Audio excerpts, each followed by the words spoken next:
Mm-hmm. Mm-hmm. Mm-hmm. Let's go. I wake up to a little bit of drool on my pillow, feel like it's gonna be. I want to bring Mr. Brian Sharper, man. This guy right here, just this couple of months, just hearing him talk and just me asking him questions, I was able to get the vibe like I'm speaking to an elder. And then when I was talking to brother Brandon, he said, "Where's the real elders at? Where are the men that?" Because you have all these marriage counselors, you got all this marriage. They don't have the experience.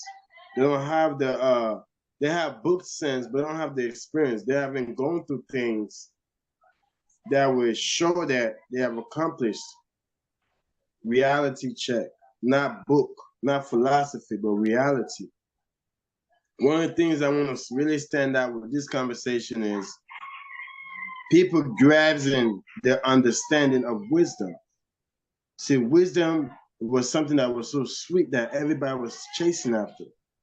But we forget ourselves when it comes to wisdom because we're not looking at the one that have the experience because we have lost respect for the elders. We have lost respect for those who was here before us. Because we look at our family members and we see that, oh yeah, my uncle in the club with me. I don't have no respect because he's my peers. Or my auntie's over here going after the same guy or the guy older brother. I have no respect for my aunties because she's right there with me. But we never had that elder in the position like, been there, done that, young man. Focus on this, focus on that. We have lost that. And my main thing is to bring in the kings and the individuals that have established something that they can show us. Because guess what? You can say it's not your business. Your grandkids, your great grandkids, gonna marry one of these knuckleheads.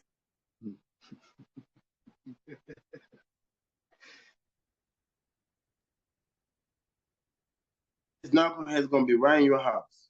You gonna see your grandkids make kids with this knucklehead that you choose not to open your mouth, not as in front of your face. And you didn't take no action then. Don't take action now. Or you're gonna be like, girl, I told you not to mess with him.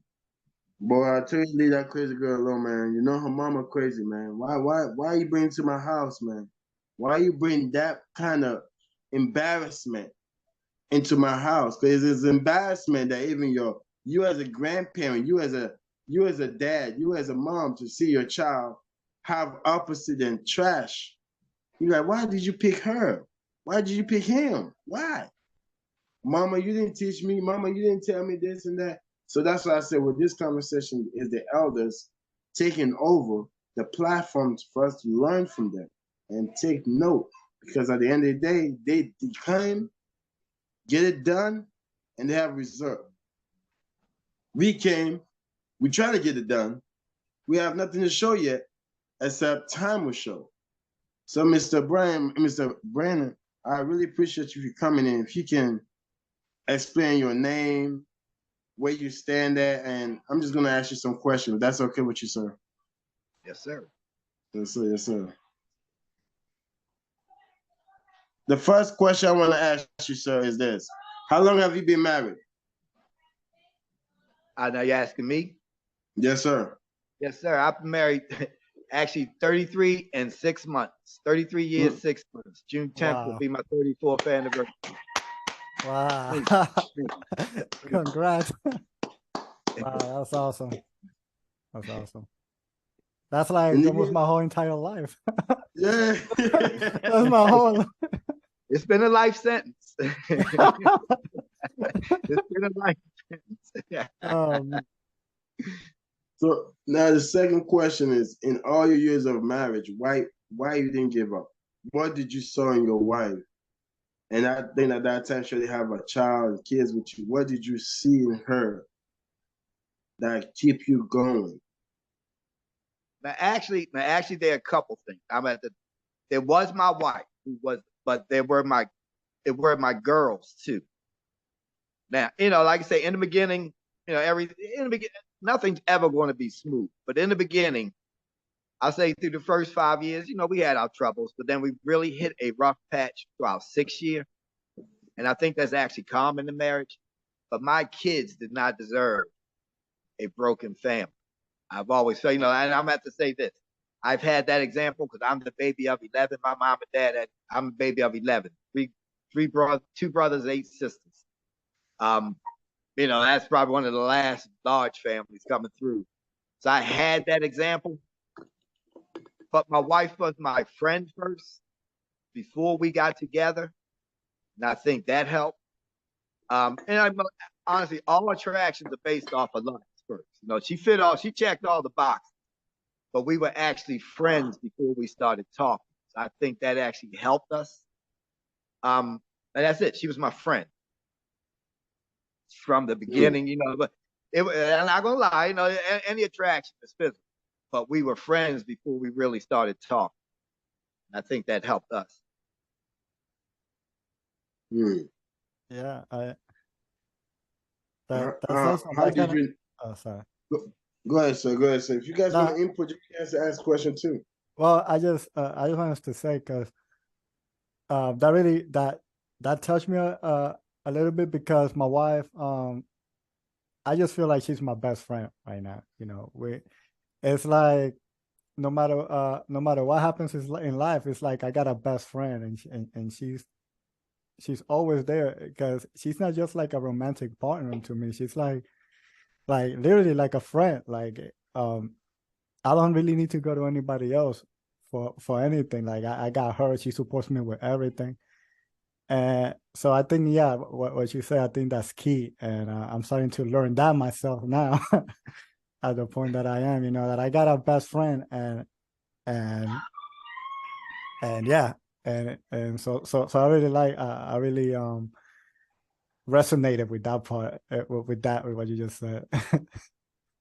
That's awesome. As a wife, well, as a husband, when you saw your wife, what was so important that you say, yeah, you know what?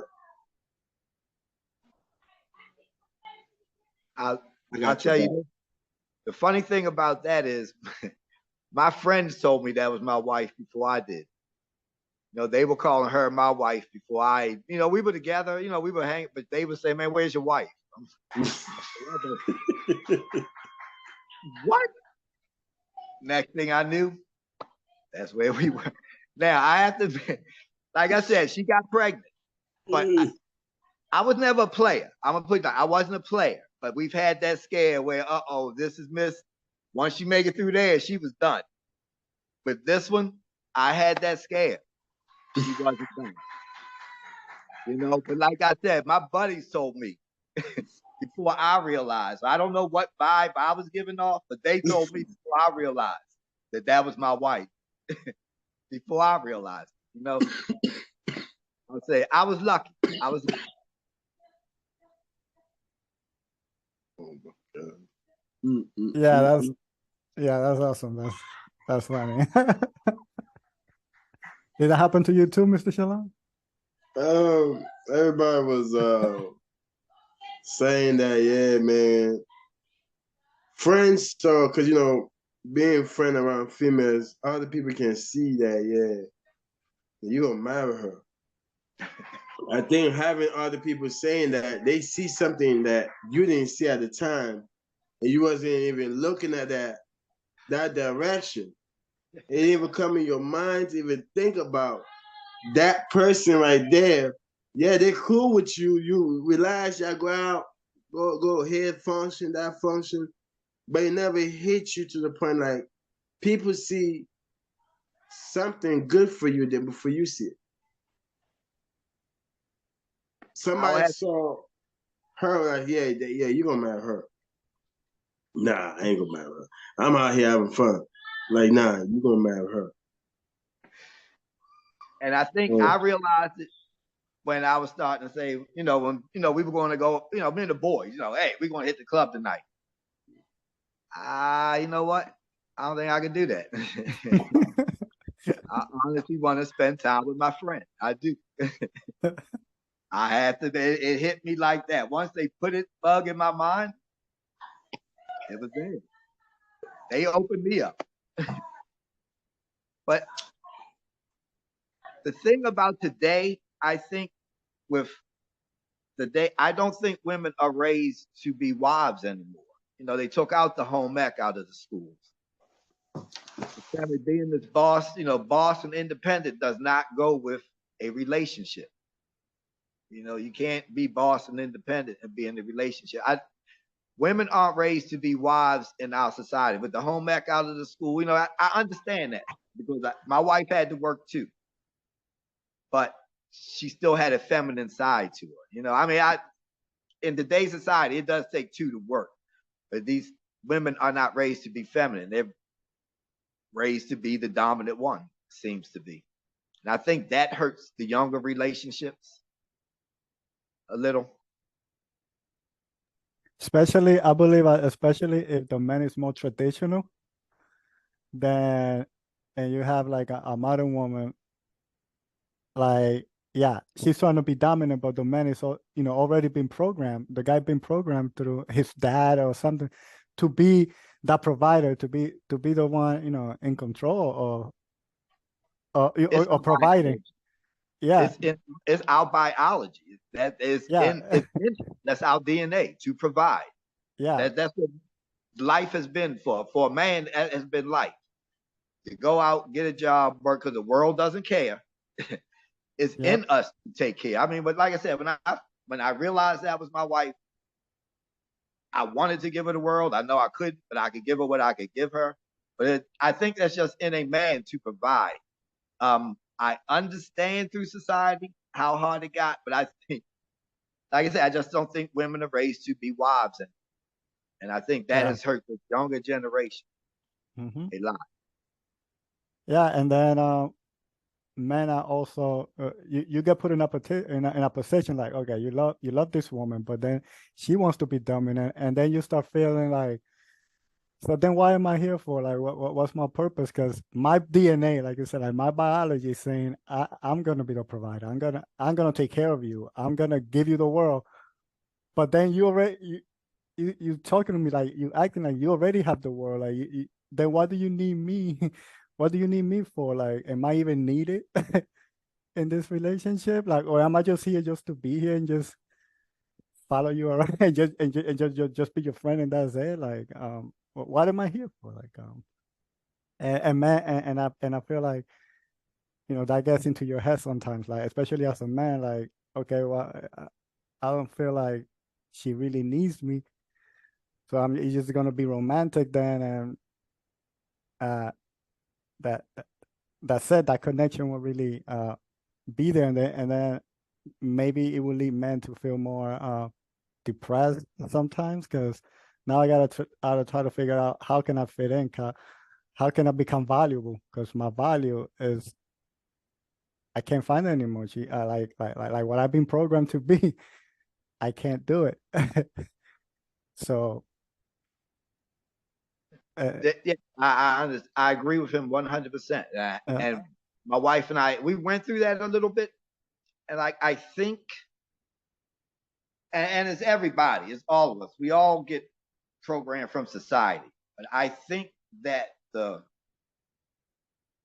rap generation was one of the worst because it didn't let people see how hard people had to work to get where they were. Everybody wants instant gratification, they don't realize how hard those guys have to grind just to get that little record. But the record doesn't promote intelligence. It promotes cheating. It promotes getting fast money. It doesn't promote any loyalty or anything.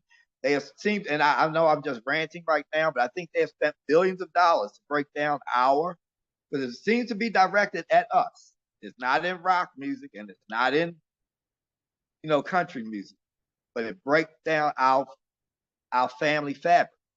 If the woman doesn't need the man, and the man doesn't respect the woman, your family unit is broken down. I really think a lot of it comes from that. I can't blame it. Like I say, it's just a rant of mine. But yeah,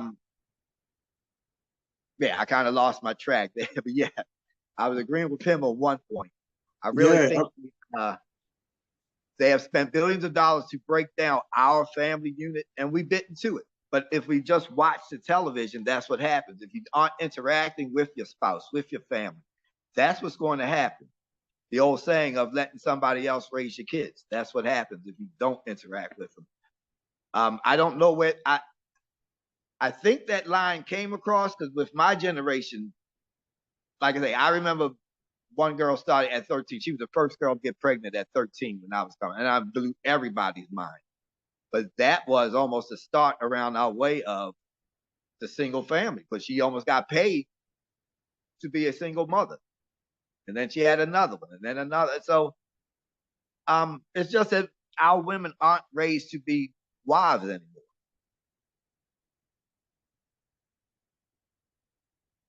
But I can't say that's the fault. Like I say, we as people are responsible for that. My mom and dad didn't let it happen. I never let it happen in my family. Hopefully my girls, I mean, they're both married. They both went to college. They're both married. Some of this, but my wife was almost traditional. We both had to work, so I did give her respect. She had to work 8 hours a day. I did. So I didn't come home and I know this kind of leads into your question, but you said, how is it different from my mom and dad and us? Like I say, my mom was a housewife. My dad worked 3 jobs. So yes, when he came home, his dinner was there. The house was taken care of, but she was home all day. She handled the problems as they came through the door. He was working 3 jobs. I gave my wife that respect, because she was working 8 hours like me. So yes, when I come home, she did cook, but I'd vacuum, I'd do dishes and stuff like that. It is like I say, it's a partnership, but you have to have a leader, just like a business. There's a CEO, and we both can't fight for that. Hey, sir, how you doing today? Mr. Sewell. I have a couple questions. Based on, I just want to say this, man. First of all, I want to say this. You are hitting on some points, sir, that we greatly needed to hear, not from somebody who went to college and say they got a degree and they have no experience. Okay, this is what we need: experienced elders and teachers, people who actually been through it and can teach it. So there's some questions I wanted to ask, man, because you're definitely saying some things that a lot of us young people who are getting married have not experienced, don't know about, or don't even know that this is what lies ahead in marriage. Because I was just telling my mother, people, when people get married, they plan for the wedding day, not for 30, 40 years. They plan for the wedding dress, they plan the ring, but they don't plan after the day. They just plan for that day, not knowing that marriage is a lifetime. It's not just the prettiest wedding day or getting your list of guests, the people come out and sit into the prettiest chairs that you set up. Because we understand people who set the most prettiest weddings are divorced in the first 3 to 5 years. So I wanted to ask you something, my brother. One of my questions, you talked about the CEO position, meaning that there's a head of the house. Now, today's women, you also said that women are being raised more dominant, meaning that if I got to try to find a man that I can run, I can try to control. I can try to not necessarily, not work with, not grow with, but mold into what I want him to be, not who he is, and try to work with that man and learn his patterns and his ways. Okay. What was something that you did in your household that allowed you and your wife to have that understanding where at the same time you would listen to her? Yes, you consider her as one of your best friends, but at the same time, she had that respect, knowing that you were the head of household. What were some of the techniques that y'all worked on or communication practices that y'all did? What was some things? What would you tell the world today? How was y'all was able to do that? Okay. I don't. You want to hit this one first? I can't even. I got a bunch of stuff to say because they gave me some questions. So. Well, can I hit a one point real quick? I'm gonna tell you this and what I've seen. Like I said, I have 8 sisters. I know, aunts, nieces. A woman never marries the person. They marry you, but you're not their finished product. I'm gonna tell you right now, and everybody, you are not the fit. They know they think they can change you, but you have to let them know. I married you because I was in love with you. This is me. Now, hopefully I'm going to grow and get better, but this is me. But a woman is going to, you are not their finished product. And most men need to understand that. Hopefully all women are like that. But in my experience, you are not their finished product. You know, you're good enough to marry, but they always have ideas for you. I think I just had to establish, look, this is me. There ain't too much more change. Yeah, we're going to grow with our kids, but I'm me. I was stupid when you married me. I ain't going to get much more smarter now, okay?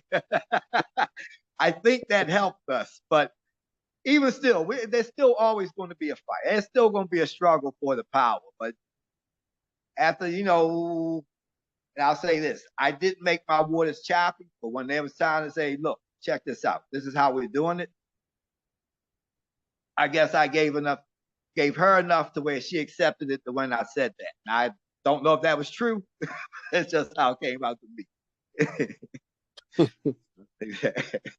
No, that's understandable. I appreciate that. So basically what you're saying that, you know you're going to have some debates in the house. No relationship is perfect. I don't care how well you think you work with that person or how compatible you are with that person. There's going to be some rough patches, as we call it. But moving forward, you was able to communicate and say, hey, look, I hear you, but this is the direction that I see as the head of the household. But then as the woman, something happened, even though she knew that she had her way, but she would say, you know what, this is my husband. I'm going to trust him. You articulated that better than I could. And I honestly think that's how we work. I honestly think that's how we did it. But yes, you articulated that a lot better than I did. She trusted you because she says, you know what? I know the man I married is not perfect, but he's the man I married. And yes. I think you are my man right now. No, brother, you said some great things. Now, I'm one more question. What would you tell the world today? What was your formula? What was your main substance that allowed you and your wife to get past the rough patch of your years? Because a lot of times we understand the first 3 to 5 years could be some of the most roughest time, and sometimes the first 10, depending on the situation and the the people that's involved.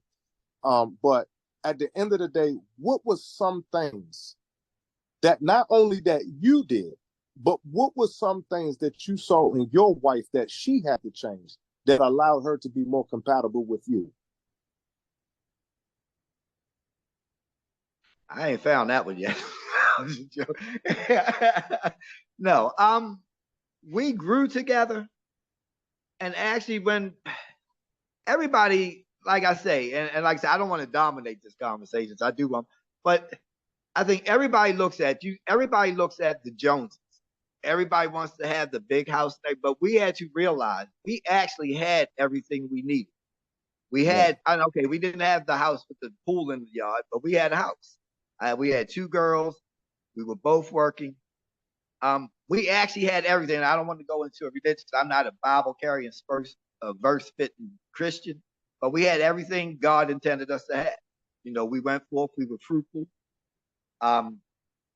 Once you realize that you have everything, you can come to a little more peace. Yes, everybody wants better, but look, we were both working. Our kids were healthy. We were providing. We were doing what we just had to learn to be satisfied with what we had at the time, instead of looking at television, and just trying to get everything right away. Now like I said, we've got better over time. We've gone through our rough patches, but once we realized that once we became satisfied in each other, I guess, we were good. You still strive, but once you realize you have everything you really need to start out with, it grounds you a little more.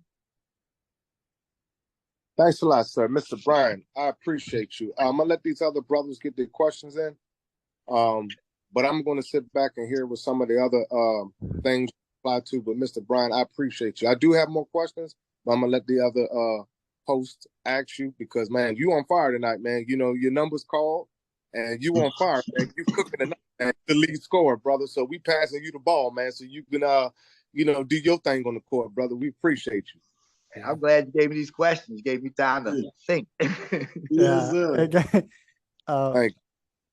when it comes to watching, like when you were talking about watching TV and having watching television, it just reminded me of a story of when I was a kid. I asked a friend of my mom's, how come people back in the days used to have like 9 to 12 kids, and now they only have like 1 or 2, maybe 3. And he just looked at me and he said, because there was no TV.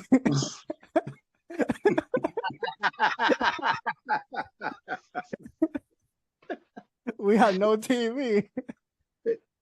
Hey, but I will tell you the truth though, and that's a good. But I tell you, my 2 girls were athletes. I don't know how it was just my mom and dad with 11 kids. My dad worked 2 and 3 jobs. I couldn't afford it. If I had 2 boys, I don't know if I could have fed them the way my girls ate. I swear to God, I think inflation too. I couldn't have fed 2 boys. I don't know. Yeah, I don't think I ate as much as my girl.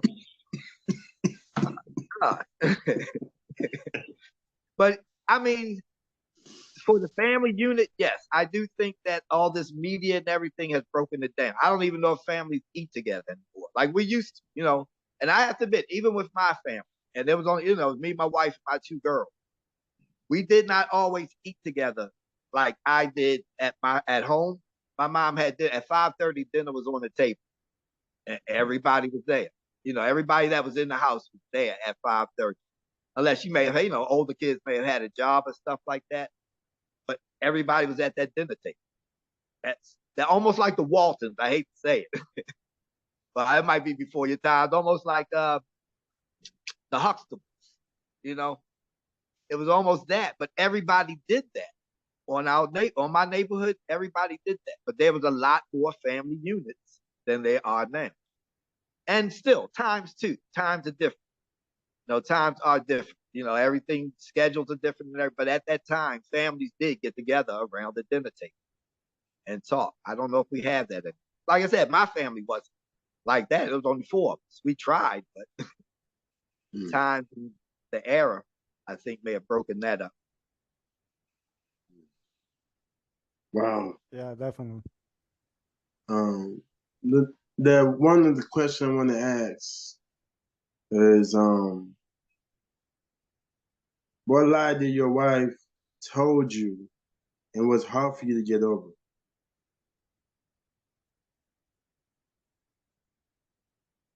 Now, I'm gonna say I haven't had a perfect marriage or anything.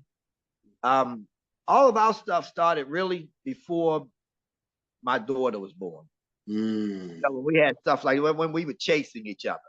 So when we got together, she was comfortable enough the way she wasn't going to lie. She was just going to do what she was going to do. And it was never anything nefarious. Say she may spend some money or something, or she was just thought she was going to get it and she was just going to deal with it because she knew how I was going.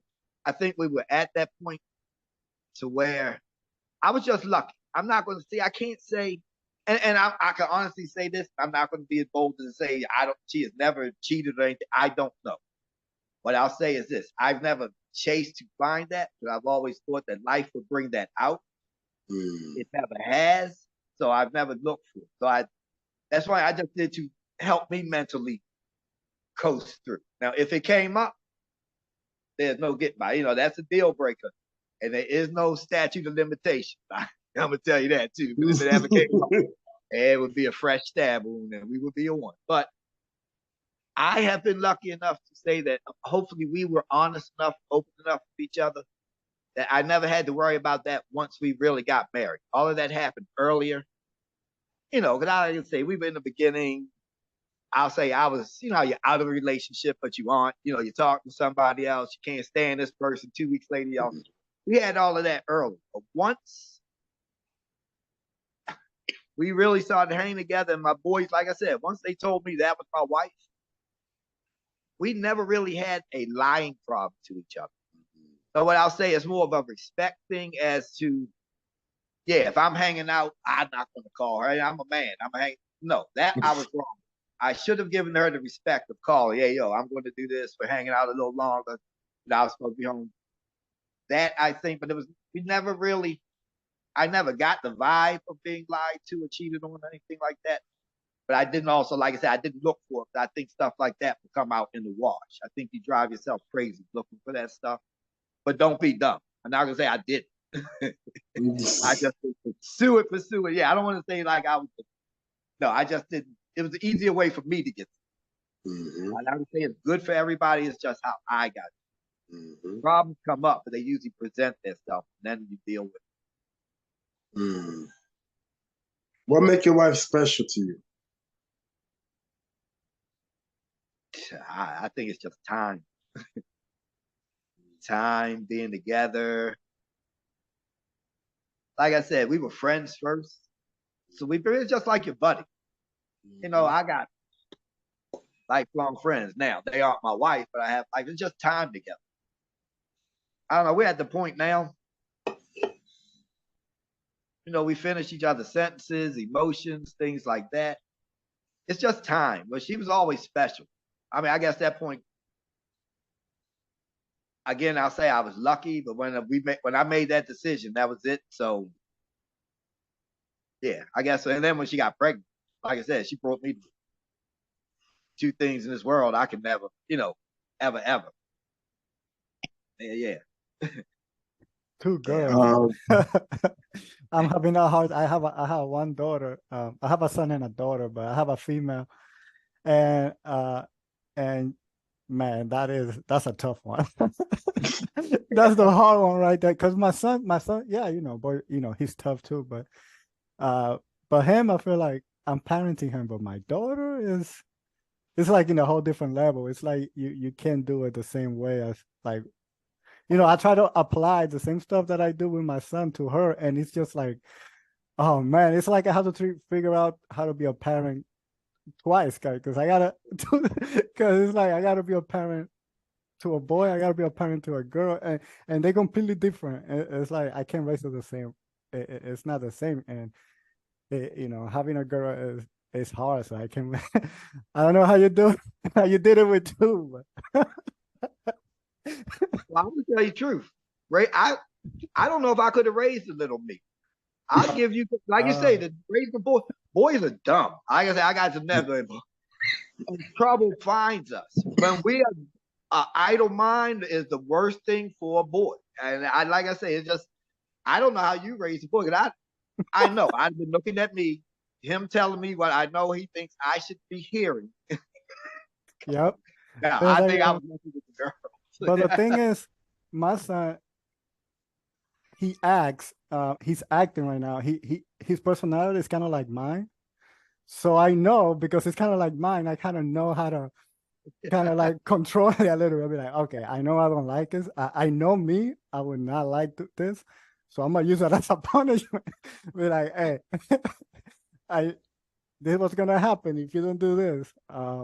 And then he was like, oh, okay. And it works. It's been working with him pretty good, and he's doing good. But when I go with my daughter, man, I can't even.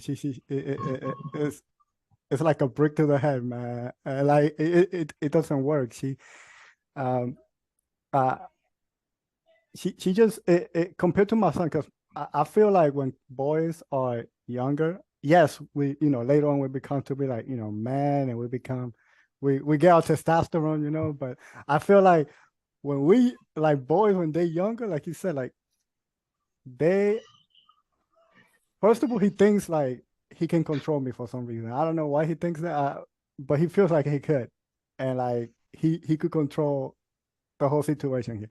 But at the same time, they like more sensitive. I feel like compared to girls, like my daughter, she be doing great. She be doing stuff that boys should be like boys do. Like she be doing she be jumping here. She be climbing this. My son is like whining about it all the time. I'm like, come on, man. How you gonna let her? How you gonna let her do you like that? How you gonna do it? And then the perfect example is one time they were playing and my son tripped, right? He fell and he scratched his leg. He was there like the world just ended, crying like, oh my God, like, oh my God, what's wrong with you? Like he was about to die. My daughter, crazy enough, happened to trip in the same spot and also scraping her. As a matter of fact, hers was worse because she was like breathing down her leg. And I'm like, oh my God, another one. But all she did was get up. She was like, mommy, look that. And then she just, blood. And then that's it. And then kept running.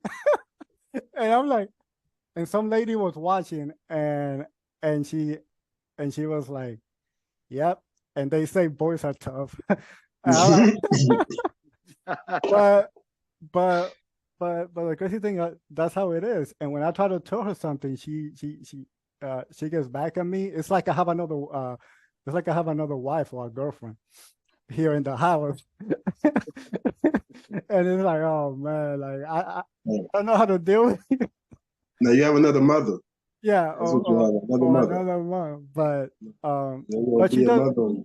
But I'm getting the hang of it, and I'm getting much better at it with her. She does listen to me. She's pretty good with me. But she does hit my nerves sometimes compared to my son.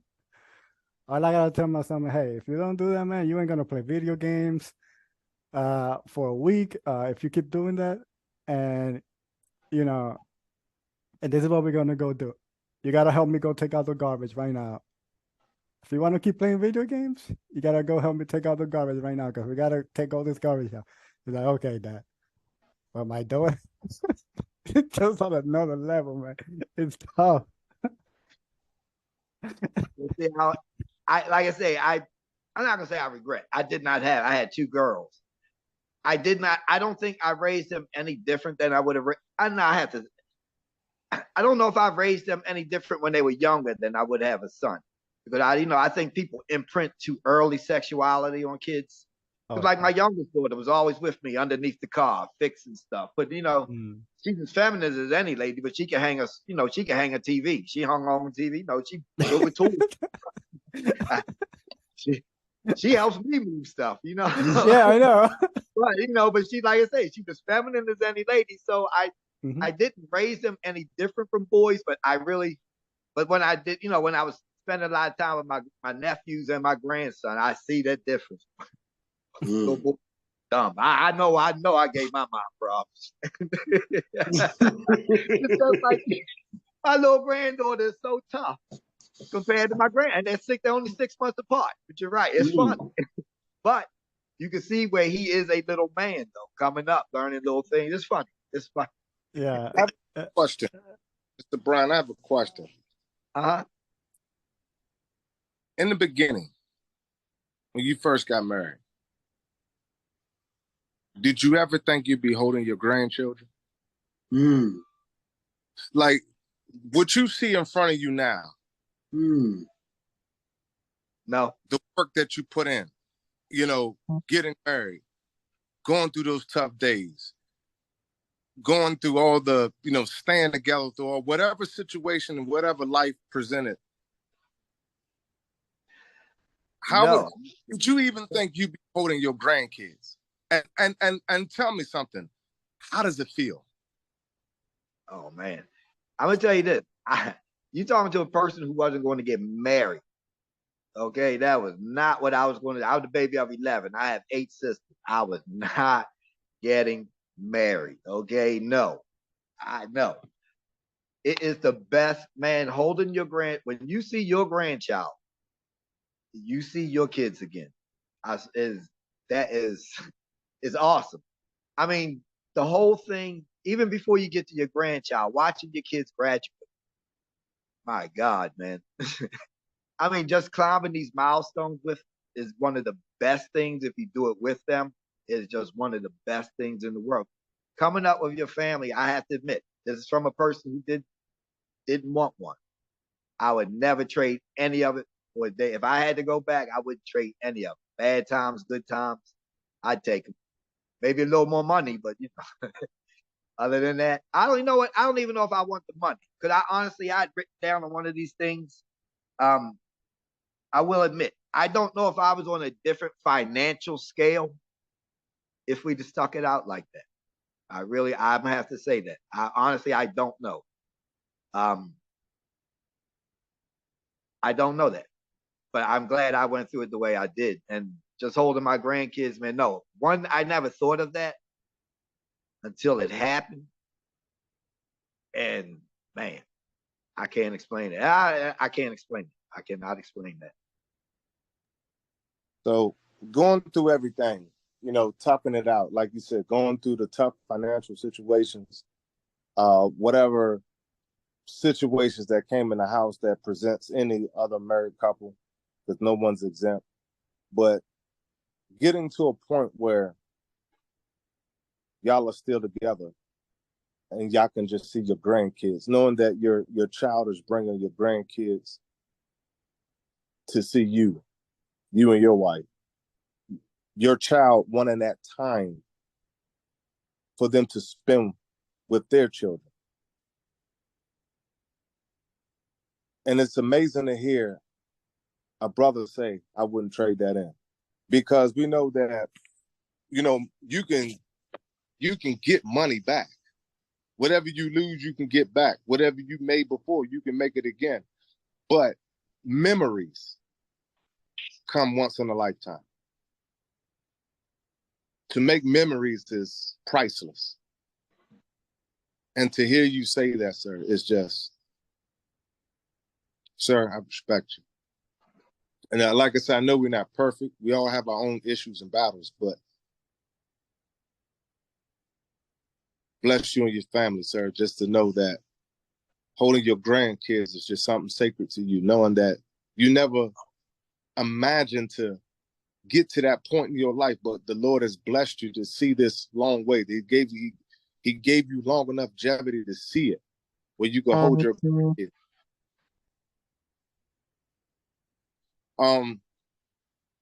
Let me ask you a question. What would you teach your grandkids differently than what would you teach your children? Is there something you would say to your grandkids that you may not got a chance to say to your children?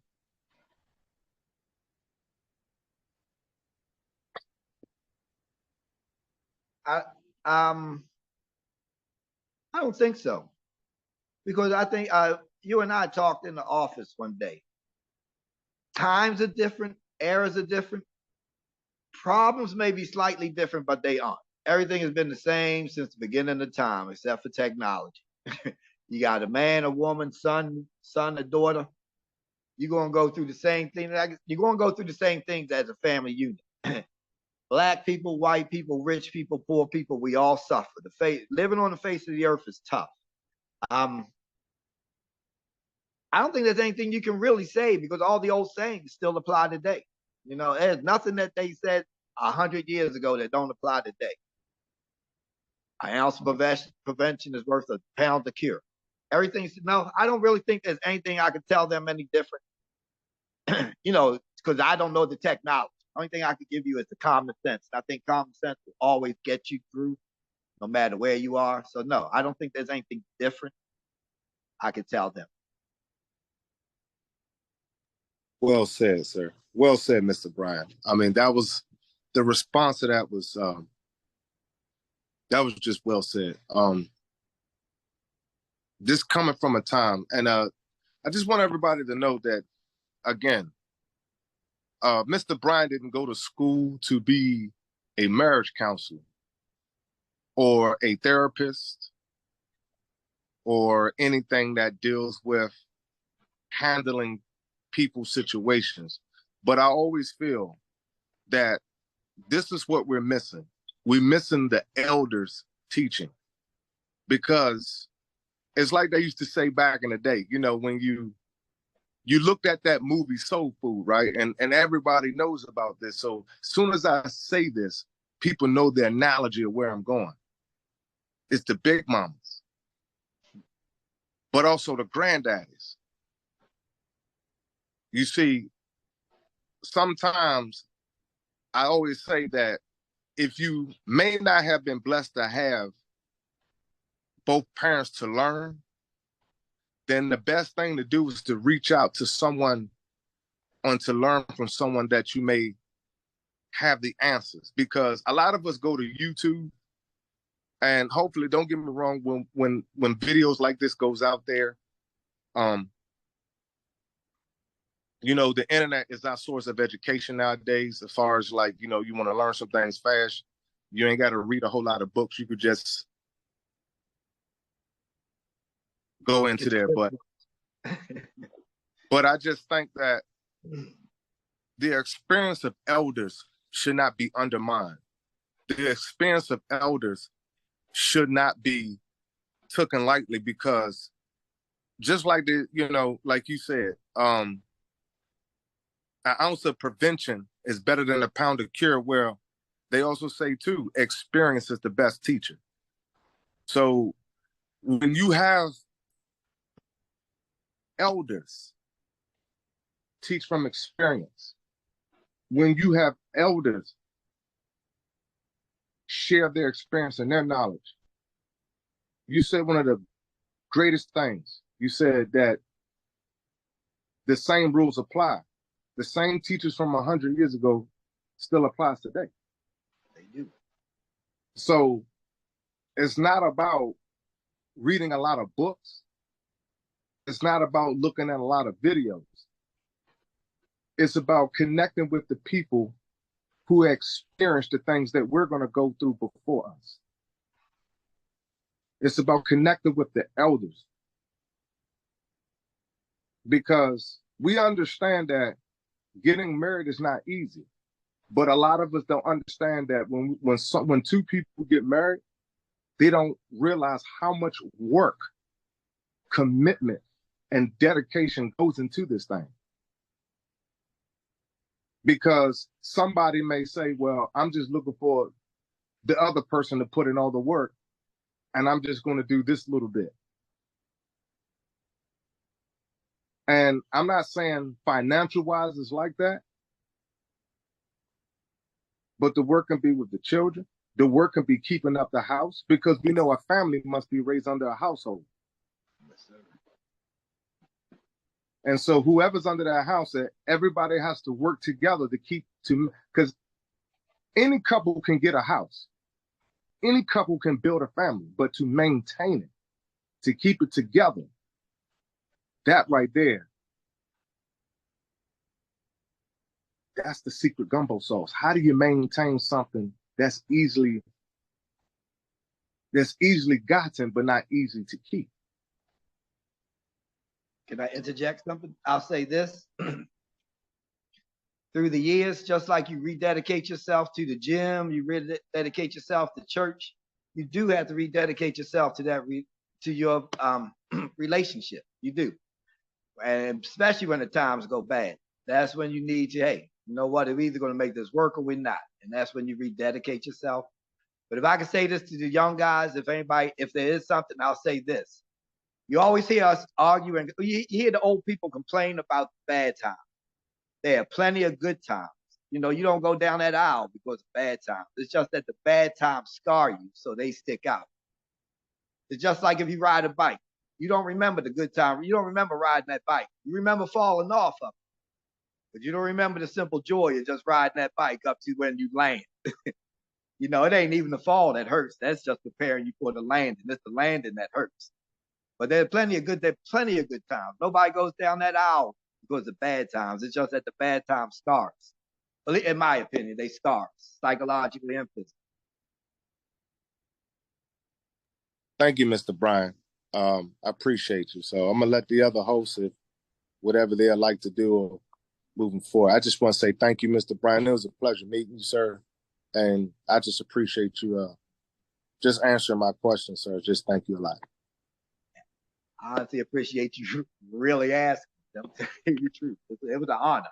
But yeah, I'm here for everybody. I want to hear everybody else too. It's an honor just to have you guys ask. Just for you asking is an honor. Okay. I appreciate everybody. I don't mean to. I did not know I would feel this way about this. I'm actually honored that you did. Seriously, I'm actually honored that you guys. It just hit me now that you said that, but actually honored that you asked me for my opinion. I do appreciate it. Yes, sir. Thank you so much.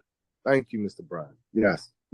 Mr. Brian, thank you so much for everything that you just did. And we know we would like for you to next time, if it's okay for you, that if you have free time and we're having that, conversation like this, it's time for us to start asking our granddad and our grand uncle, because some of us don't have that. We don't have that no more in our surrounding, in our household, so that we gotta seek outside for that information. As we continue with this conversation, I would like to invite you next time, whenever you feel like, coming out, whenever you feel like even jumping and giving us some input that can help our relationship, that can help our household. You're always welcome. It's not the first one. It's going to be a next interview about whenever you have anything that you know that society need right now, bring it to our attention. And definitely we can put you in a position for you to be able to talk and let the next generation warn them. So we had to warn before our time, because we was being warned by your generation. We didn't listen. Your generation was warned by your parent generation. Some of y'all didn't listen. And some of us regretting, and we regret in that time too. So just moving forward, like for us to forewarn the next generation, because we know that people, when you get mature, you grown, you got choices. Do it or don't do it. You do it, the consequence, you get it. You don't do it, the consequence, you get it. So again, I appreciate you. Thank you so much, so much. And we definitely have another elder, Mr. Jerry James. And I want to give him that the same question. And if you have anything to say before you do anything else, just let us know, Mr. Brian, if that's okay with you. No, I'm here. I'd like to hear his input. And again, just one more time, I really appreciate you guys including me in this. I didn't know it felt like this. But yeah, no, I'm here. I'm here, my man. Awesome. Mr. Jerry, how long have you been married, sir? 23 years this year. Can you guys hear me okay? Fine, Yes. sir. Very fine. Nice, Sir. awesome. Hey, Awesome. that's crazy. And dang. The other question I want to ask, as I asked before, is what make your wife important? Like marrying that woman, what make her important? What was so important for you to marry? I have to have this woman in my life. What was important about her? Man, that's an interesting question, because I guess I had a lot of other women before her. But I can tell you something, there is a feeling that goes through your stomach that I cannot tell you about it unless you experience it. But you meet that person and it's almost like, I'm trying not to be crass, but you've been with all the others and then you find this one and you just know, okay, this is the one I'm willing to go through some of the nonsense with. Like I wasn't gonna to put up with the others, but somehow this one, I knew, okay, I can put up with this. I mean, that's okay. Whereas the ones that came before, I just wasn't having it. So I know I'm trying not to be funny, but it's really some serious truth in there, man. I can't explain it to you, but when you get there, you will know it's in your stomach. Like there's something that goes through your stomach that you just know, okay, yeah, I want this person. It was the last person I spoke to at night, the first one I spoke to in the morning. When anything happened at work or my personal life, I was willing to share it with this person for some reason. And that's where it started. You just that's answered awesome. like 3 or 4 questions. That's awesome. That's awesome. Can I just say something real quick? It's like that pregnancy analogy. I had that scare, but it didn't scare me off, man. That was everybody else. I had that one. It's time to go on to the next. I had that one. Like you said, it was that feeling. I could do that. So I just want to say something real quick, because I mean that, what you guys are saying, it just touched me a lot. Like, I've been married for 10 years, but I know what you're saying. I know what you're saying, sir. That feeling. And it's really hard to explain, because I was trying to explain to the other two guys here, Mr. Shalom and Mr. Sua. It's really, really hard to explain, like, because I just remember, because I was in the military when I met her, and once I met her and I started spending time with her, it was a feeling, because I had a lot of girlfriends. I had a lot of girlfriends before that. Like, I always have girlfriends. I went to right before I joined the military. I was in college, and I did my whole party thing, and there were times I felt, or I thought I fell in love and all that stuff, and there were times I got my heart broken, or whatever you want. But this time, when I was with my who is my wife now, like, when I was with her, it was just like something different. It was just like, it doesn't feel the same, like, and and it was that connection and that feeling that was like, okay, this is something different. And then I found out in the military that I was getting shipped out across country, because we both lived in New York, and I was gonna go across country to California for like a training that was gonna be like a year long, and I just spent and I just met this girl. We've been dating for like over 3 months, and I'm feeling this feeling that I can't go. And I was like, you know what? I know it's only been like 3.5 months or so, but this is different. This is different. And I sat down in my bed thinking about it. Like, I'm not gonna do a long distance relationship. I'm not doing that. I know how that goes. I'm not losing this girl. And I was like, man, I'm gonna ask her to marry me. My mom was like, you only been dating for 3 months. I was like, I know, mom, but this is different. I don't know, it's something weird. And I was like, I thought about it. I was like, yep, I'm gonna do it. The next day I went to I remember, like, the jewelry place, Sales, I think it's called. And I was like, man, I bought a ring and I proposed. I was like, I'm not losing my chance, and not with you, because it feels so. I know what you're feeling, so, because it's like, because I felt that, and it's hard to describe it, because it's like you just know. Yeah, let me interject with the ring. So basically, we've been married 3 years, and I just bought a ring 5 years ago. Oh, wow. Yeah, Wow. and she never asked for a ring. We never had any money to buy a ring, and that's how I knew that she wanted me for me. It wasn't to do with wearing a $10,000 ring or what I could give her, man. She really wanted to be with me, and we were both broke, man. And we had our first child a year later, Wow. and I remembered not having enough money to buy formula, but it was never ever a problem. I mean, the child slept between us. We had one bed, and man, talk about a family. And I just was able to afford a ring about 5 years ago, a decent ring.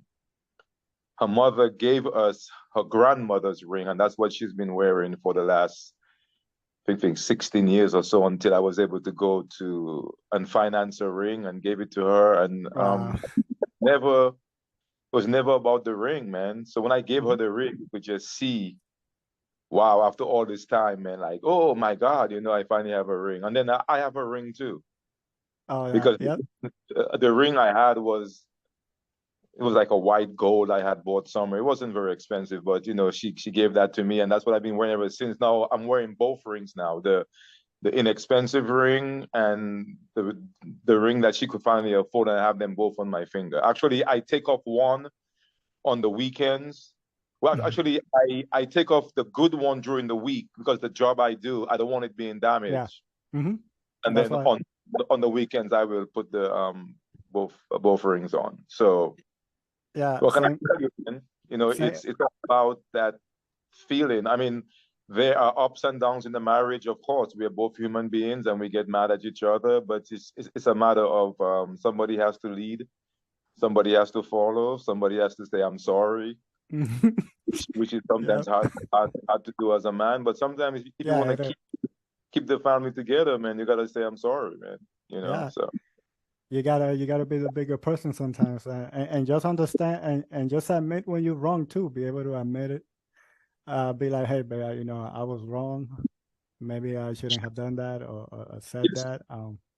that's very important. Yeah, I'll work. I'll work on that. At That's right. times you have to suppress your ego.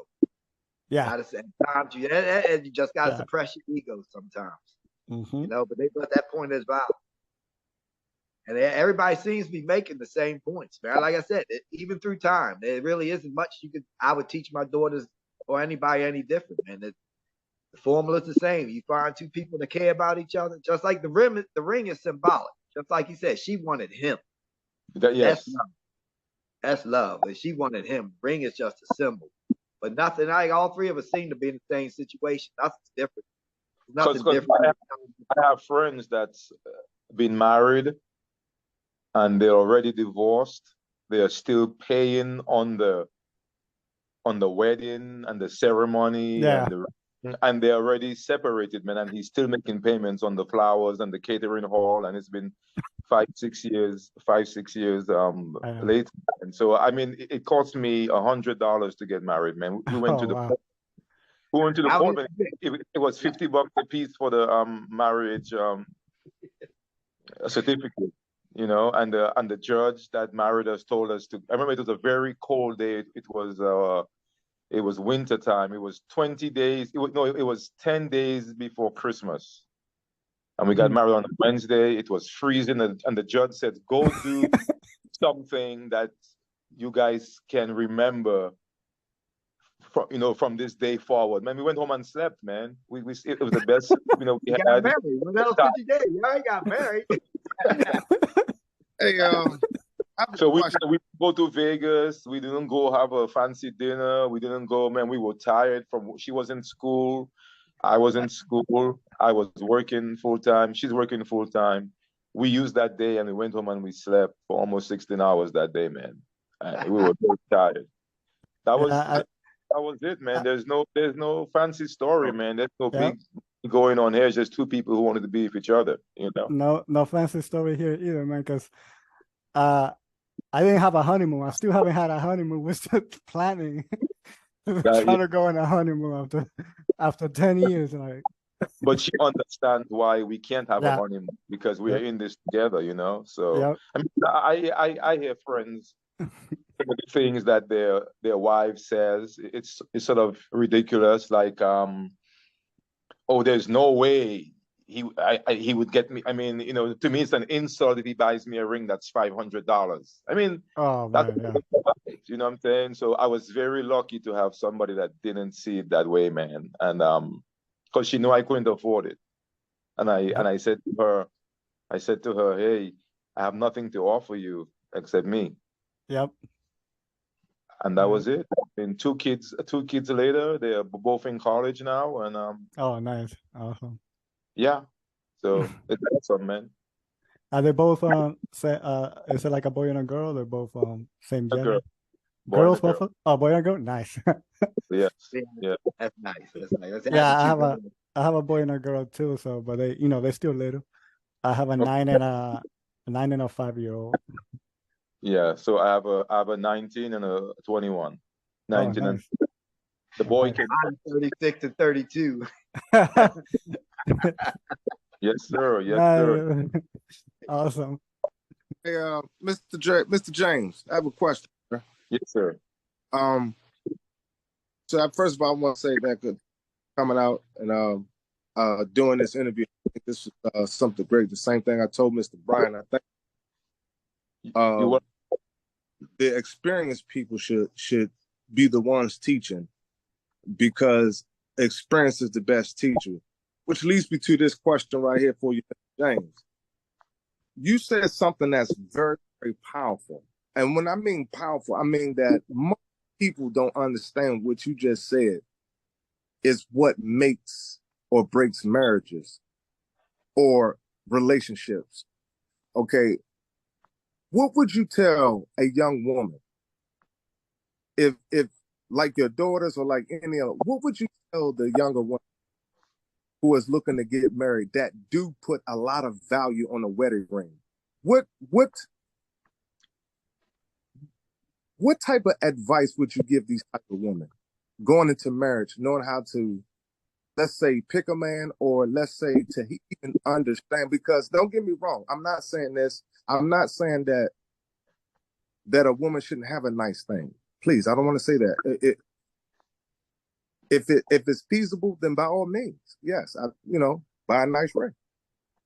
But like you said, not everyone is in the financial position to go to a 4-star, 5-star jewelry place and Right. And as you mentioned before, there were people who took it upon themselves to try to give their wife or their potential life mate partner the best thing. Like the Bible say, a man that findeth a wife findeth a good thing. When a man believes in his mind that he has found a good thing, he's going out of his way to put himself in debt, maxing out the credit cards, borrowing money to make sure that this woman has the best day of her life. Wedding dress, cakes, and all these things. And that wedding ring that's supposed to have been symbolic of a lifetime, a lot of people put a lot of value. So let me ask you this. What advice would you give a woman who is putting more value on the day of the wedding and more value on the ring than the actual marriage itself? I think people today, there seem to be wedding planners, but there is no marriage planners, because the wedding is just the ceremony. Everybody eating and drinking and dancing, that's just the wedding. But the marriage is where, when things, like I said, man, there was times when I did not have the money to buy formula, man. Literally, man. I'm telling you, we had no money on, because I didn't get paid until 2 weeks later. And I think that's what brought us together. And I think she would rather have formula for the baby than me paying on a wedding ring. So what advice would I give? Oh my God, this is this question is amazing, because I never thought about it, but I just need, wow, man, that's a hell of a question, man, because it's so powerful, man. Because what can I say? I found a woman that it didn't matter. I had girlfriends where it mattered. I had a girl left me one time because the guy that she saw had a Lexus. That's back when Lexus, back in the early 90s, was the car to have, man. And I had a Mitsubishi Eclipse. It wasn't good enough, man. She left, man. And I always wondered what happened to her, because everything is put on value. I remember going to the clubs, man, and the girls would ask you, when you ask them to dance, they would say, "Let me see your keys. Let me see what car key of the car you're driving." And but by the way, man, I'm looking at your UMBC shirt, man. That's where I graduated from, man. I'm out at their warehouse right now. Yeah, I work out here. 1994. That's when I've I left. been out here since '97. Okay. Okay. Yeah. But man, what a powerful question, man. Wow, that one. Can I say something about that one though? I Sure. honestly think that question should be posed to a woman. Yes. That should be answered from a woman's perspective. Yes. It just should that be. question about the ring. Because just like he's saying, women, I don't know why my wife, like I say, we were both working down the harbor when we met, so I didn't have nothing.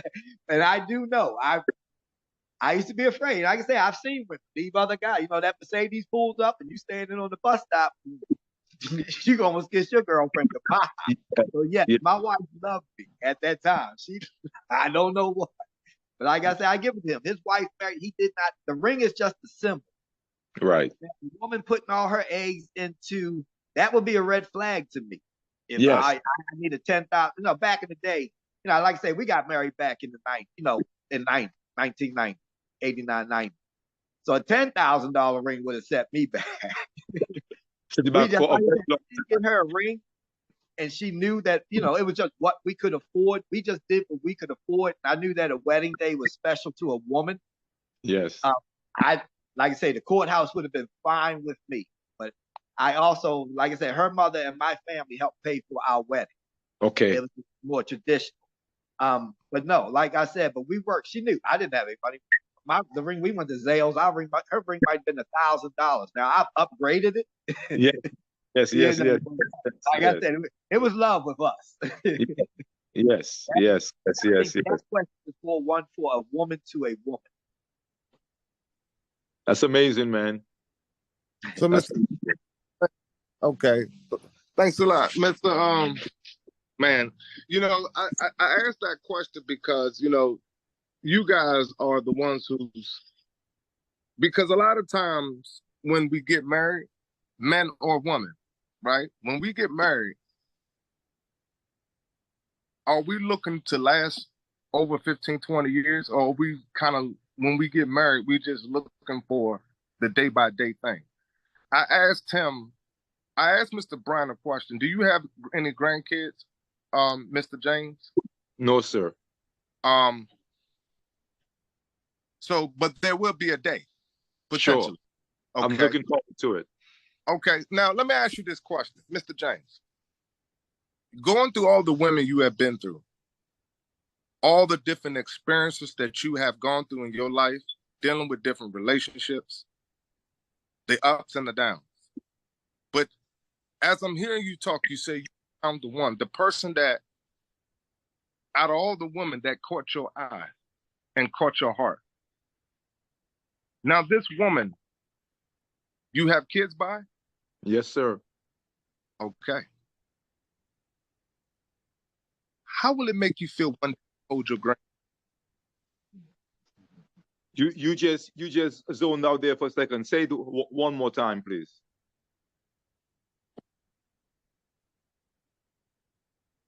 He said, "How would you feel? How will you feel when you hold your grandchildren?" I know. Oh my God! I can't wait, man. But both the kids are telling me that they don't want kids. Both kids are saying that they don't want kids, but my wife wants some grandkids, and I cannot wait because all the mistakes, nobody gave me a manual when I had both my kids. So I had to, because I grew up without a father. So I had to, every day was a challenge. So there are things that I would do differently now. So I think with the grandkids, I'm ready. With all the mistakes I made with my children, I think with the grandkids, I can fill in that gap and do it perfectly. That's what I'm looking forward to. Mr. James. Yes, sir. You said fill in the gaps.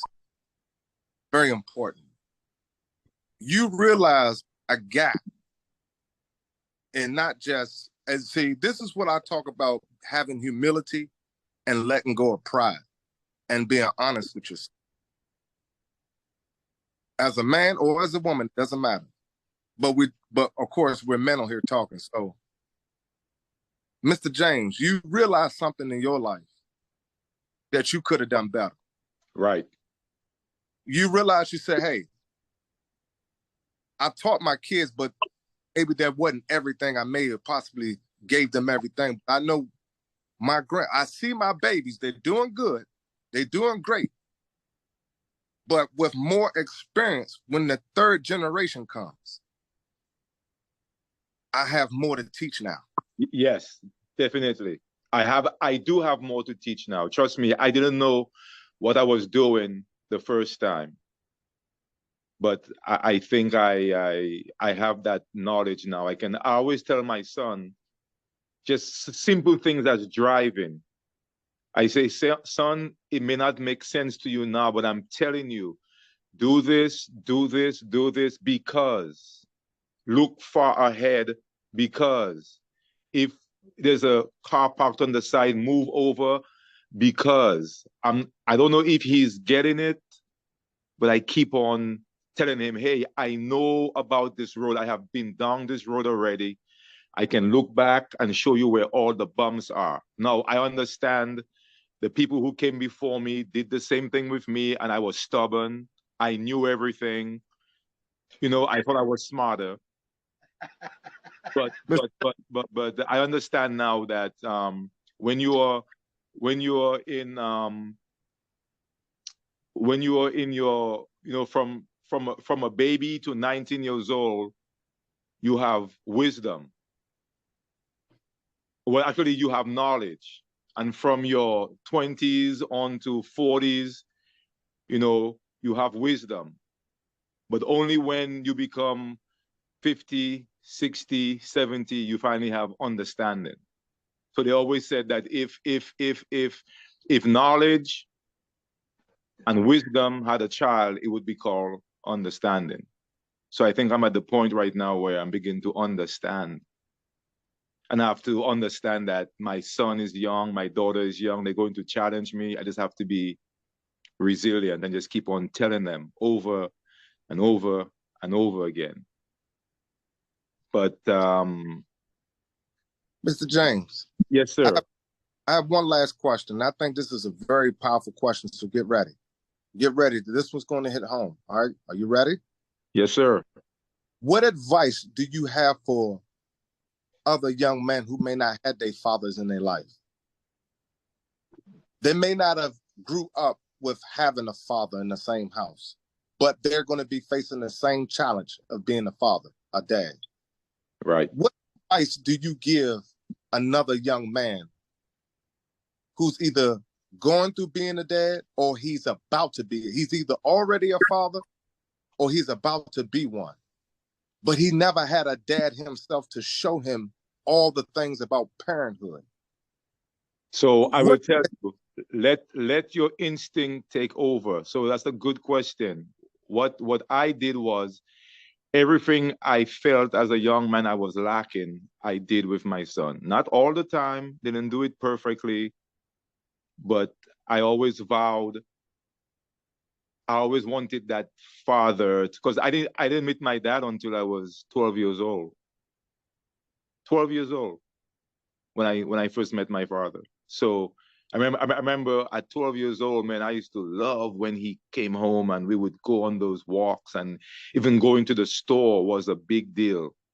So that's what I did with my with my son. So I will tell them, let instinct take over. Everything you've ever wanted as a young man, just put yourself back in that era when you were young, looking to for your father, and do it with your kids.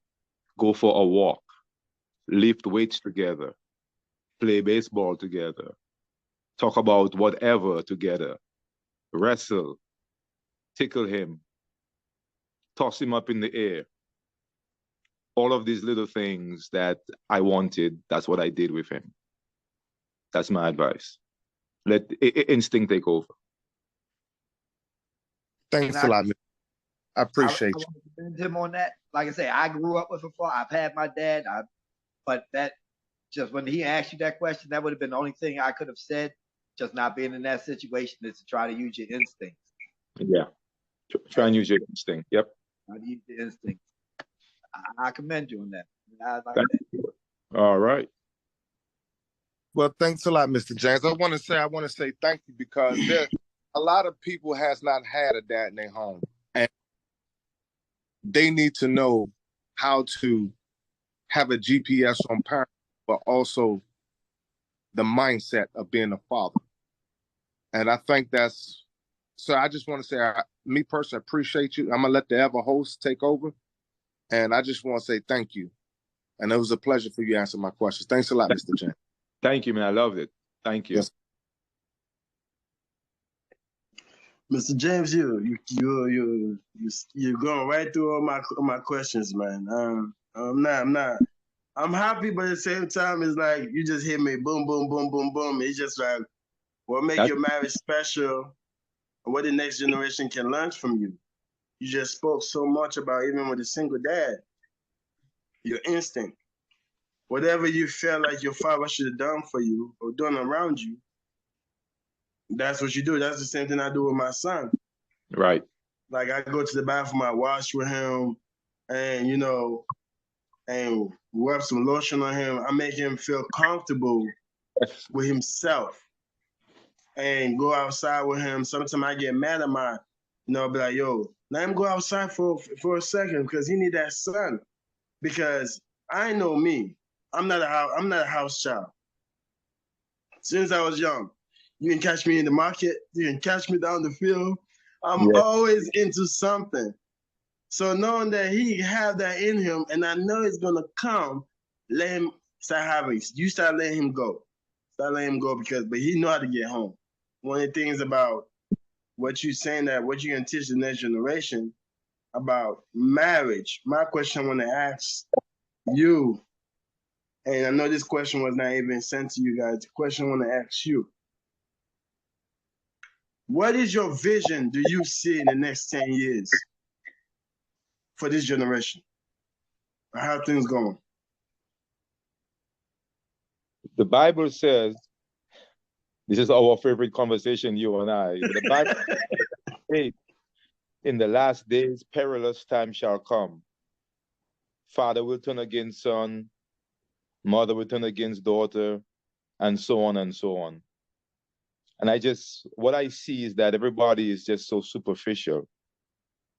Yes, initially, when you look at your wife or your potential wife, the first thing you see is beauty. But then after that, you really have to get to know the person. I'm just afraid that this generation, man, is just based on what kind of car you have. Like I said, how much the ring is gonna cost. We have a young man at work right now. You and I work with him. I won't call his name, but he just got married, and already he's upset because she wasn't satisfied with the cake, wasn't satisfied with the wedding, wasn't satisfied with the music. She wanted more. She wanted more, and now he has to work overtime just to pay for this party. So I'm wondering, did she marry him or did she marry the idea of getting married? I mean, he's upset already. Now, obviously, this is not something that's happening today. This has happened before, 40 years ago, 100 years ago. But we have this era now where it's, how they call it, social media. Everybody is on social media showing off their ring, showing off what restaurant you went to, how much the food costs. I don't know, man. I was just never, ever like that. But it's not that I wasn't like that. I found a woman who is not like that. So I got lucky.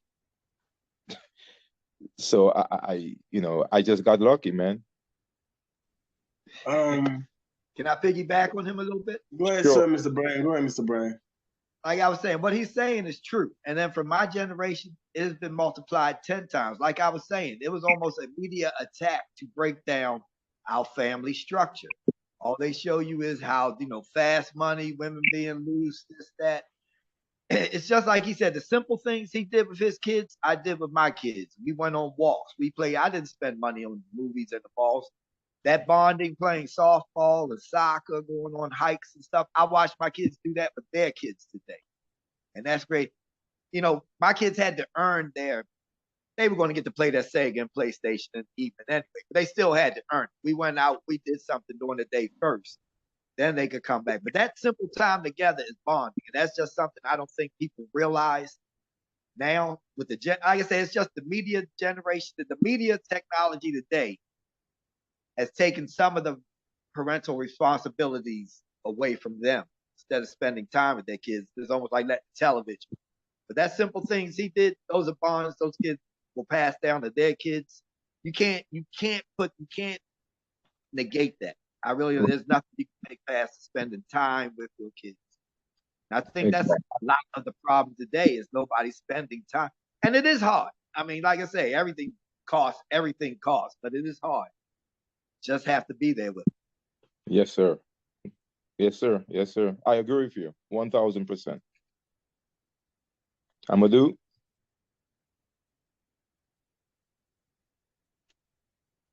Mr. Host, are you there? I think I you think muted. You muted, Mr. Sorry, Mr. Alvin, I was just talking to you. Mr. Brown, you say something that I know, Mr. Jerry, you say something about the young man just got married. What a wife looked like? I've never seen her, No, but no. What is a wife? Because oh, this young man, for him to start being miserable already, it haven't been 2 weeks. yeah. Misery is a long road, and he just like 4 steps. What a wife look like? What is a wife? Because they have the show say, "What is a woman?" Now we asking, "What is a wife?" Right, right. How they look, how they smell, how they carry themselves. Because these brothers can bypass these crash dummies. They crash dummies. So, what is a wife? And how a wife look like? Can you I brothers please help us out? I think they were involved in the wedding. I think the wedding is what's important. They're not ready for the marriage yet. See, the marriage is when you don't have money to buy formula. That's when the marriage is tested. When you don't have gas, when you don't have gas. When you have one car and you have to get up 2 hours early to take that person to work, so then you can take the car to work, and then you have to get off and get them. That's the marriage. You see, what they're going through right now is the wedding is not working out. The music wasn't good enough. The cake wasn't good enough. It wasn't tall enough. All of the things that's a party. And if that's not going good, and already they're mad about that, then how is the marriage going to you know what I'm saying? Like I think you have to go through some stuff from day one, man. Like you have to understand, if you have one bed and you're sharing a bed with a baby.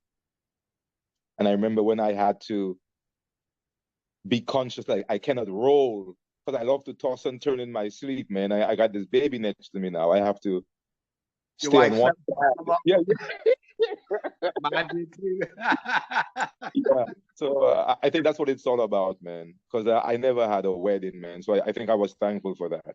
There was no, like I told you, I know people who are still paying on their wedding, and they're divorced already. Still paying the flowers, still paying the hall, still paying down on the wine and stuff, but the marriage is over already.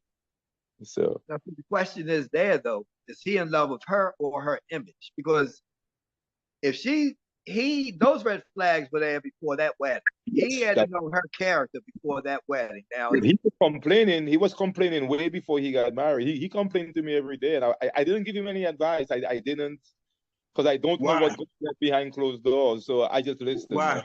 To say Why you didn't anything. give my advice? You're an elder. If Wait, anybody come to me tell me about their problem, I'm gonna say, listen, bro, don't do it. Why is that? I'm telling man now, don't get married. Not now. Work on yourself. Work on your character. Work on your morals, because they're expecting you to be a man, but they can be a little girl. Mm. They expect you to be a man role, but they act like a little 12-year-old, 13-year-old, having an attitude with you. If this ain't enough, then I'm not enough. I'm going out of my way to pay for all of these things that your parents, by tradition, your parents should pay for the wedding. Okay. Not me. that is tradition. That's tradition. So you complain about what I'm paying for. Man, get your parent to get their money out and let them come pay for this bill. No, because now you have me. See, but that's why you have a bill of divorce. Hey, go back to your mother. Let them train you how to be a wife. Because you say something to Mr. Brian, they are not training their daughters to be wife. Y'all not anymore. Anything but wife. Like I They're said, nice. to the boss babe, and I understand the strong, independent woman, but that's like I said, you can't have that in a relationship. You No. can't be strong and independent in a relationship. That's not going to work. Somebody has to lead, somebody has to follow, man. And it's hard. Like I say, I'm a lot older than you guys. Yes, sir. For the young guys coming in, Yes, sir. it is hard. Like I say, they are not, like I say, they took home ec. No, women are not trained to be wives. Mm. I don't know what to tell them to look for. It's really hard. You have to be a friend, though. And I understand it's hard. I mean, trust me, lust is the first thing that draws you together. They have to fit those checks and boxes. But then you do need to be a friend, and that's hard. And Yeah. nowadays, the way it's hard. I don't know if I would get married today. I don't know. I don't think I would either. It's a I don't different way of It's thinking. totally different. Yeah. And Yeah. for you, so I you was mean about- for America? Because you're seeing a lot of brothers out. You looking for? They say that studies saying that majority of American women are not raised to be wife, but you have other women from different countries like Panama.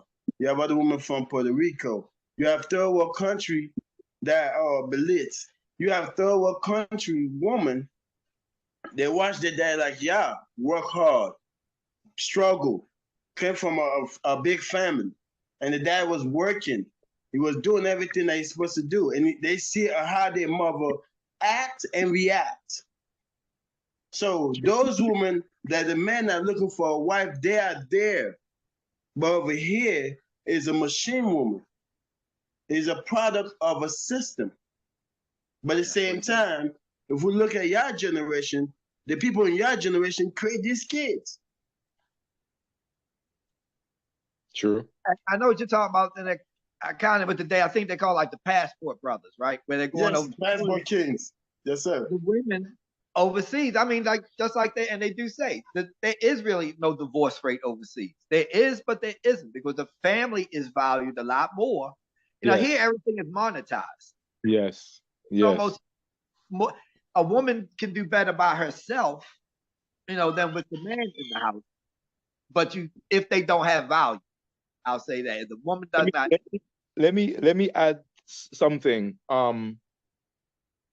What I see that's very prevalent now is it's almost like it's a red flag to me. And that's my opinion. I haven't said it to anybody until here. But you'll notice where the women are now keeping their last names and then hyphenating your name. So it would be, you know, Mary, Jane / and I just thought that was just so, it's almost like you're anticipating things are not going to work out. So then it would be very much cheaper to just drop the man's name and then go back to who you were. I just think it just shows a lack of commitment. And I just think the whole thing seems doomed to me. I could be wrong. I could be wrong, but it's just me. Cause I think I come from the old school. I think I come from the old school. So I figure the Bible says should leave. How they say he should leave and cleave and leave your mother and or cleave unto your wife or something like to that effect. But I think taking on your husband's last name to me shows the commitment. But keeping your last name and then hyphenating to the guy's name, I think it's a red flag. It's the same as asking him, what car do you drive? I mean, why is that important? You know? Yeah, I just want to say something about that because my wife was thinking about doing that, but in our situation was because my last name is Rodriguez, and her first name is Julia, so she have a really common first name and a really common last name. So whenever we go to look for an apartment, like an apartment complex, and they run background checks for apartment complexes, she always get hit with something because a million of Julia Rodriguez in this country. And so there's a ton of them in jail. So we always like have problems with getting accepted because I remember there was one time they said that that we didn't get accepted because supposedly she was accused of stabbing her husband. Right. Like, what? I'm telling you on the phone that she didn't do that. and that she was in jail. That, No, that's a legit reason why she would do that. I mean, yeah, and that you can That explain. is- yeah. Yeah. So for that reason, she was doing that because my last name plus her name is both way too common. So we thought Gotcha. so in that situation, so there might be situations that you may need to do something like that. But yes, I understand that. But she's still in the paperwork, and but she decided to keep it because not to even change it, and we just deal with it because she just wanted to keep on carrying my last name. So and that's what she wanted to do. So I was like, okay, whatever you decide, it's up to you. We'll keep dealing with it if it comes coming up. But yeah, there's situations that you may have to. And thank you for sharing that because I never thought of those instances. Yeah. So it's good that we are talking because now I have, instead of tunnel vision, I am now looking off to the left and the right saying, okay, well, there's a legit reason why somebody might Yeah. do that. So I never personally thought of that. So thank you. Because some places don't run the social, they don't run your social security, they just run your name. And Gotcha. And that's true. I know a friend of mine get jammed up because he has kind of a common name and somebody had warrant somewhere else and he couldn't get a job. But I understand that. And then like I say, there are those cases. But back in the day, it was a thing where the woman wanted you. It was a respect thing. They wanted your name. Yeah. I don't know when that came where they wanted to start. And it was probably a financial thing where they wanted to start keeping their last name. I'm not sure. Probably the power couples at first. You know, probably an actor kept her name first, and then everybody started. I don't know when that started, but to me, the thing was the woman took your name. I never had that problem. So that never came up. They were proud to be called Mrs. James. You know what I'm saying? Yeah. I mean, as silly as it seemed, like when we were courting and everything, yeah, she would go around and write, you know, if you had a girlfriend, she would put her name and then your last, you know, and stuff like that. They would do, you know, that, but I don't know when that died. Maybe I know that's corny now, but yeah, they used to, you know. That was like the early 95, going to 96. I think for us, because of 80, y'all older than us. I still remember like 1994, girl write her first name and she put my last name on the back and someone marry you. And you know, it's crazy that you guys spoke about that. But that was back in 94 when I was in, I think elementary school. And then I was just, wow. I'm like, why you put my last name there? She was like, because I'm gonna marry you one day. Yeah. And I didn't know that they value the last name so much because like a badge of armor. Because it's like putting a cap on a woman, putting a crown on a woman. When a woman carries the man's last name as a crown, that this is the property of this person. It's like a property ownership of that person as long as you live. Right. So we all know the Bible said the only time a woman's free is when you're dead. The man is dead. The only time the man is free is when the woman's dead. So you have I call it cellmate. They call it soulmate. They cellmate. One of y'all gotta get out of here before the other to come in. But and the main thing is that this is why I say that I want to ask, because nowadays what a wife look like, how a wife conduct herself, how a wife should be, because you have blind people leading the blind. You got aggressive woman, a single mother beating her chest like she don't need no man. She do it by herself, but she need a man to be in this position with that child. But now that child is unbalanced because that child haven't seen a male figure that he can imitate.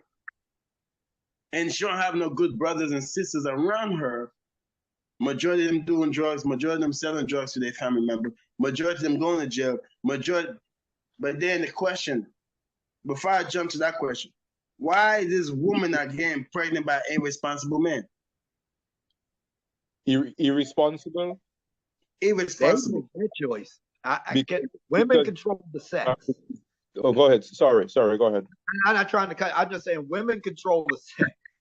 I don't know. Like I say, I don't know if you can blame it on feminism or not, but they think that they don't need a man. You may not need a man, but the child does.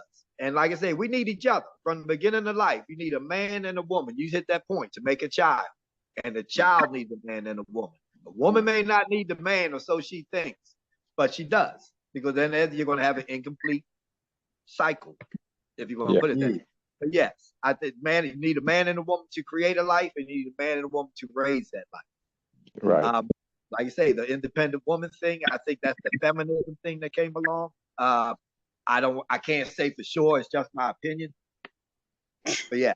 I don't even think that they believe. I think they just say it because they heard maybe Oprah say it or Beyonce say it, but I don't think they really mean that. I think they're saying it out of being tough or being I don't know. I think that it's going along with what's the popular saying. I don't need no man, but I think in the end, we're laying in bed at night alone. I think they do. So, but they still don't need no man. But look at the men they're getting pregnant by. Because it's you all know about. You got some friends around you. You got friends that, man, you won't let your daughter go over there. You know some men, they like, no, don't go over there. Stay away from there. But the question I want to ask is why this independent woman choosing this type of man that have 8 baby mamas, that have 5 baby mamas, irresponsible man to bring forth life with. Yeah, don't need that. You should ask them that, brother. They can answer me. But I think getting back to, and I think, like I said, a woman thinks she marries. She doesn't marry her finished product. She thinks she can change you. And I don't care what man that is. They think they can change. They go out, what they call the bad boys. They already know, like Future. These women know this man has 9 kids, and then they sleep with him again. They think they can change him. A woman thinks she can change a man. Yeah. And I think that's the problem. No. I know that's the problem. There's a problem. They can't change us. We're already wired different. And you got strong men that have a determination. Respect that. If you can't handle that determination, go find a wimp. Your kind. Yeah. But the woman's strongest weapon is her sex. So that's her strongest weapon is her sex. So I think they think they're going to change you with that instead of taking the time to get to know the man. They think that sex is going to do it, and it's just not the answer. But you can buy it for $160. Huh? You can buy it for $160. But they think that they are the one that's going to change that man, and you just have to get to know him. If he has 9 girls, don't think you're going to be the one. I have to drive to Baltimore to go get my daughter. So I'm about to out. But thank you so much, sir. And I would love to come back on with whatever subject you guys have, man. I would love to participate, man. It was really nice talking to everybody. This was beautiful. Thank you. Thank you so much. It's nice to meet you two gentlemen too. Actually, like I said, it was an honor and a pleasure. Honor and a pleasure. Thank you. I'm gonna do good deal, man. I see you right now, brother. Yes, sir. Thank you so much. See you. Nice meeting you, man. Like I say, I'll see you the next time you hit the warehouse. And yes, sir. I'll go to the workout in. All right, sir. I appreciate you guys, man. How can they reach you? Like, I mean, we're gonna continue doing this. I got your number, but we're gonna continue doing this, like, because I believe that we as the youngers, I want to listen to an elder. That's why I'm so wise, because I'm always around older people. And my grandmother said, why are you so wise? I said, I learned from your stupidity. She said, what? I learned from the stupid stuff you did, so I won't do it. She said, she wanted to slap me. But then she kept herself. She said, hold up. You're right. Maybe your grandmother, but she's still a woman. So hey, she just making me shake her head like, man, that's a good wisdom. Keep learning. I said, from your stupid behaviors and your stupid actions and the decision you make that's affecting us now, I don't want it to affect my child. She said, okay. So I had to break it down to her because she was going to get the iron pot from me and wait for me to sit down and eat and ding, ding. So thank you so much, Mr. Brian, man. I appreciate, highly appreciate your knowledge and your education that you have just taught us, that one day we can look at somebody through your eyes that's going to be our age. I'm going to say it again. As an elder, we're looking at your eyes, but they're going to come, we're going to look at somebody in our age that we're in right now and be able to have this conversation. So highly appreciate you, sir. Thank you very much. Same thing. Like I say, man, honestly, I didn't know how much it meant to me till I sat down and started talking. I do appreciate it. Sir. Thank you. Thank Mr. you. Redden, thank you.